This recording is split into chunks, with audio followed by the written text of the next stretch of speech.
او د ټول کائنات نه د ځان بې نیاز کړی نه او هغه کار ته متوجه نه هغه علم ته زده کولی نشي.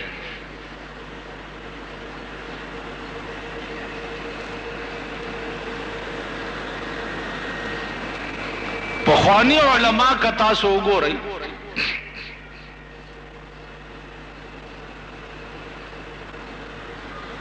دوی به دا علم چې وی څه وخت یا کوم علماو به علم خوده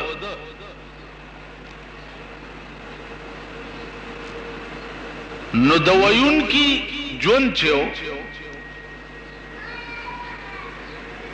هغه داسې و چې اته ورځې به دی لمبا ته اوزګار نه او نه به اته ورځې دی جامو بدلولو ته اوزګار دا اوه ورځې به د کار شپه ورځ کتاب کتلو او آب یادول پاتمه ورځ د جمعې به چې دی اوزګارو چوټي به وه نو اوبم لمبل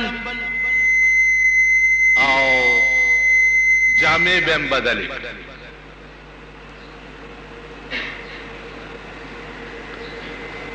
اوه ورځې د ده دا تصور به هم نه و چې زما دا جامې خیرنې دي یا خولو والی دي نه یا زما بدن خیرن دی خولی دی بوی را نزی نه چونکه بل طرف ته خیال نه خیال به امغه یو شي ته چې دا کتاب بزس دا کوم څنګه نو د دې وجنه بدن ته او جامو ته به خیال نو پوهېدو به هم پې نه ځکه چې علم هغه یو سودا ده او سړی ته چې کومه سودا په زړه کې ملش نو د هغه بیا بلې سودا ته فکر نه لکه مولانا روم وایي چې شاد باش اے عشق خوش سودائے ماں شاد باش اے عشق خوش سودائے ماں اے طبیب جملہ علت ہائے ماں خوشحال اسے او په عشق کې ډېرې ښې سودا زما او د تمامو مرضونو دوایي سودا زما د عشق سودا چې ته زما په زړه کې را پرېوتې نو ته د ټولو مرضونو دپاره علاج وګرځېدې یعنی یوازې تا ته مې فکر دی بل طرف ته مې اډو فکر دی تاسو به وایي چې بیمار به شم نو فکر به نه ناجوړه به نه کومه سودا چې سړی ته د عشق پریوزي هغه بیماری خود څه کوي چې اندام ته غصه دته پته نه لګي اندام مفتی محمد حسن رحمت اللہ علیہ دا د دیوبند په لویو اکابرو کې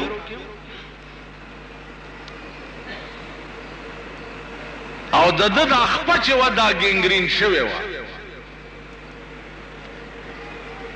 ډاکټرانو ورته وایي چې دا خپه به غسول غواړي کني ټول بدن به د پویزن شي او دی به مړ شي ښه ده غوسه کوي خو مفتی صاحب وایي چې یو شرط به پکې وي چې ماله به نشه نه راکوئ. ډاکټرانو ورته وایي چې دا چېرته کېدی شي چې اوس نشه به نه درکوو، خپه به دې په غمانه کې په بیخ کې غوسېږي او ته به ژوندی پاتې شي. هغه وایي نه، نشه به نه راکوئ او زما خپه به غوسوئ. په دې جګړه کې ورځ دوه تېرې شوې.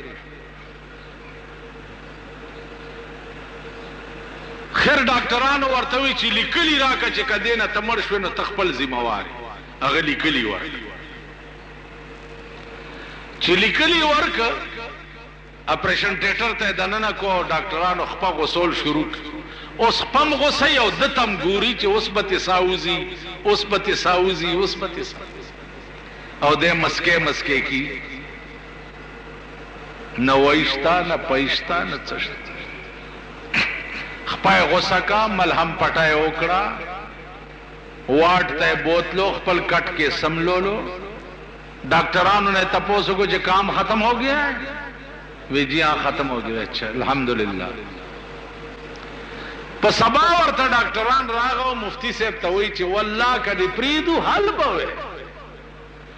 معمولی ګوته چې د چا اپریشن کېږي بې نشې نه نشي ټینګېدی. دا څنګه چل؟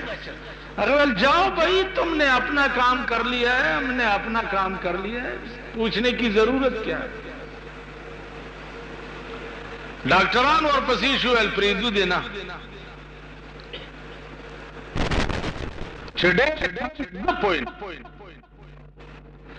تاسو زما خپه غوڅوله او زما نظر کې دی په یو حدیث د جناب محمد رسول باندې. ما هغه وخت رسول الله صلی الله علیه وسلم دی په هغه حدیث کې داسې مستغرق ما چې ما پته نه ده لګېدل. حدیث مسلمان به ګوته کې ازغې لاړ شي، الله به د هغې اجر ورکړي. د علماو د ائمه محدثینو او مجتهدینو د دوی په دې علم کې استغراق و. د دوی په زړه کې بله سودا نه وه چې نن دنیا د امام ابو حنیفه رحمت الله علیه د علم مثال به دنیا پیش. دا د فارسی قوم سره تعلق لرلو، د فارس، او بیا په علم پسې مختلف سفرونه کړي. 112 د استادان، 112 او دې کې د ائمه اختلاف دی چې دی تابعی دی او کنه دی. تابعی پیژنئ؟ ها جی ما ویلی دي دا تاسو خدایم خوار نه کپه دې ګرمۍ کې مام په عذاب وي، په خبرم نه پوهېږئ.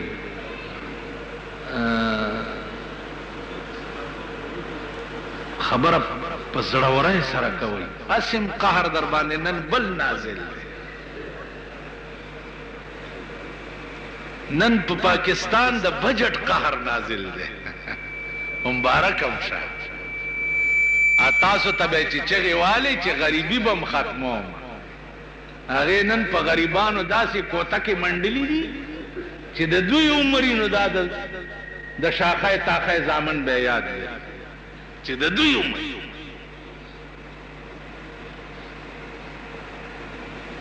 نن د ملک بجټ وګورئ، ډومبنی شی بجلی ګرانه کړه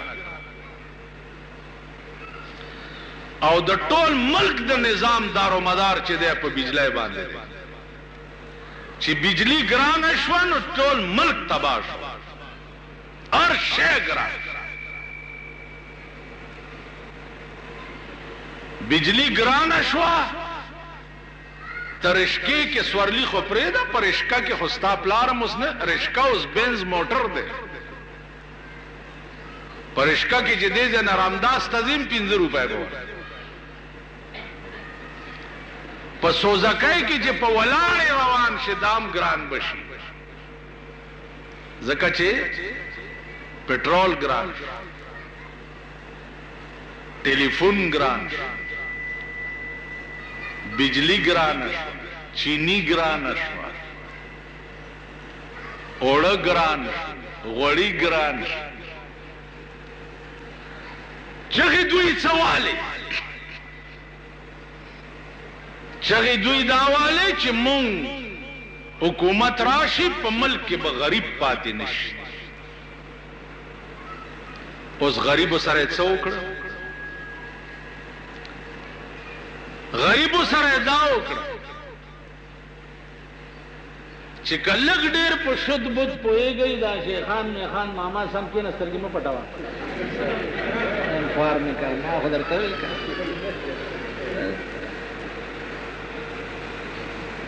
غریبو سره څه وکړه؟ غریب له تنخوا زیاته کړه په میاشت کې 100 روپۍ او معتبر افسر له تنخوا زیاته کړه په میاشت کې 1000 او 800 روپۍ.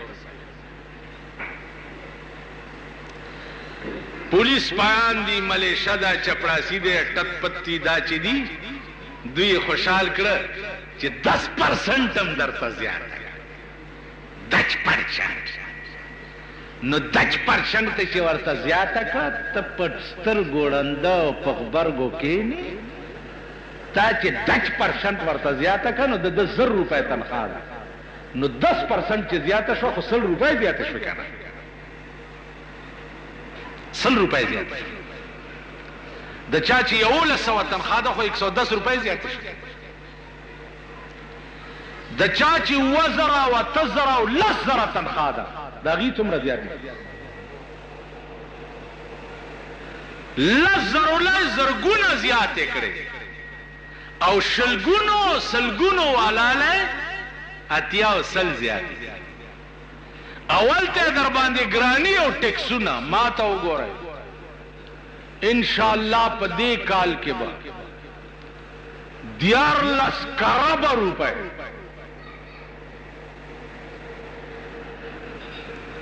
سو کوئی نہ جی 3 کروڑ نہ جی 3 ارب ارب مربن 14 کروڑ کرب پیجنې یو کرب څومره خدای امرکه دغه لا خو تکړه وای چې تیر پسې ګرځېدی. کرب 1,00,000 وي او 100,00,000 1 کروڑ وي او 100 کروڑه 1 ارب وي او 100 ارب 1 کرب وي. اوس پوه شوئ خدای پاک به نور خوارئ که خیري 1,00,000 وي 100,00,000 1 کروڑ وي 100 کروڑه 1 ارب وي او 100 ارب 1 کرب وي. نو تاسو نه به په دې کال کې 14 کروڑ روپۍ وصولئ 14 کروڑ.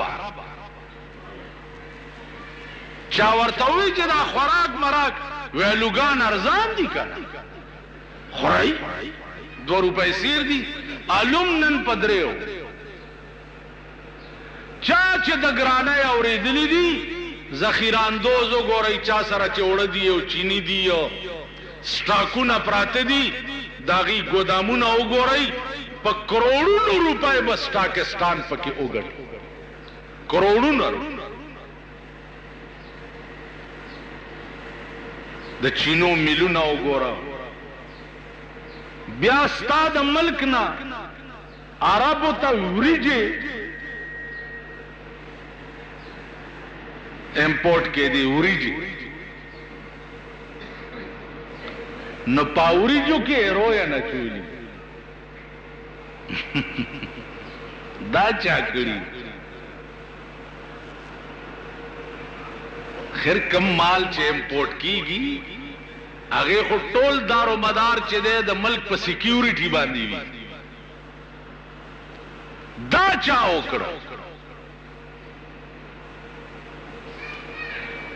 نو عزیزانو عرض میں داو چې د خدای اسرم پریخي واو د بنده اسرم اختیار کړي وا.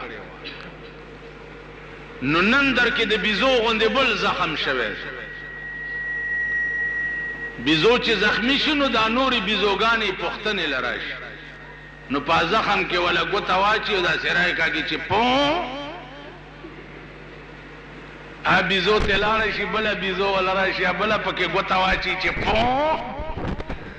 نو نن ستاسو په زخمونو کې ګوتې اچول شروع شي. مونږ غوړه نه خپکې نه خپګان دا می ایمان دی چې داسې خبره نه ده چې ما و نه کړه. داسې خبره پاتې نه ده. که بادشاهانو ته یي او که حکمرانانو ته یي او که خانانو ته یي او که نوابانو ته یي او که امیر ته یي او که غریب ته یي ما څه پریخي نه دي. هر څه مې وویل زما غاړه خلاصه. رسول الله صلی الله علیه وسلم به چې بیان د حق وکړ نو آخر کې به وایي چې هل بلغتو، ما د خدای احکامات تاسو ته درو رسول. اوس خدای پوهیږي او تاسو پوهیږئ. ما څه پریخي نه دي. خو دا قوم د سړی زوی کیږي نه، دا د بنی آدم بچی کیږي نه. د دوی مزاج چې دی پلیت او مردار دی. مزاج اول دا وګورئ چې په دې ودونو کې دنیا تباه شوه. په دې ډزو باندې دنیا پې تباه شوه. لیکن دا کم اصل قوم منی شو. دا منی شو. ارش پتا سو وګورئ یو قرار دی او یو ډزار. ماشومان پې مړه شو، زنانه پې مړې شوې. مونږ سره د ځانم خطره ده چې کور کې زه غولي کې ناست یو ډزې شي ماشومانو ته هم کوټې ته ننوځئ. پروردګار په دې قوم د نوح علیه السلام سیلاب راواله و تاسو خدای هلاک کا او خدای پاکم په فالج وواجو. خدایم تباہ و برباد کا صدم اور وعدہ دے دے چې ډزې کې.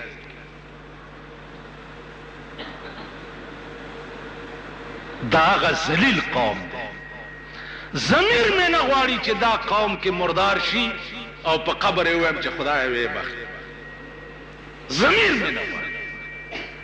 په خدای قسم که دا مخکې مونځ کول مې ضمیر غواړي دې خلک. ضمیر مې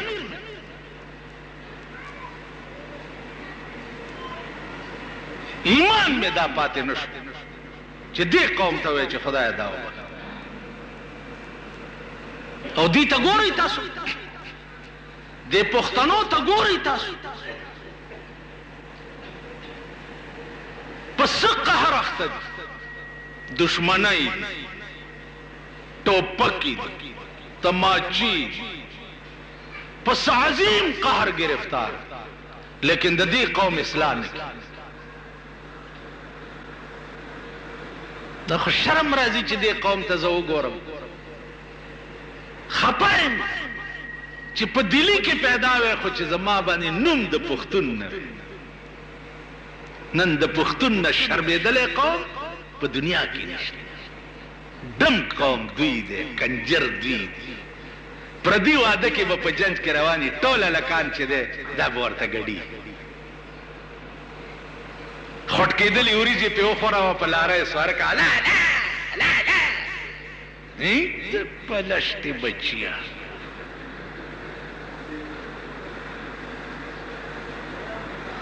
دا خدای تباه که چې تباه شي. رم خولې لره رم. دا دکان کې ناست یم چې دا تېرېږي خلکو ته یم پښتانه وګورئ چې روان سرونو ته وګورئ.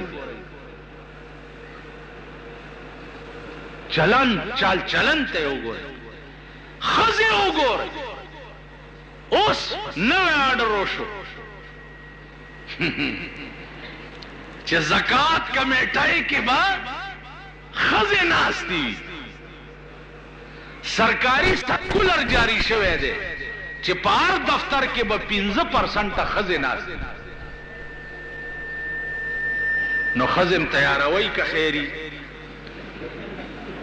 ته پوه شوې؟ نوکري ولا تیار، ځکه چې سړي خو در په در خاورې په سر ګرځي.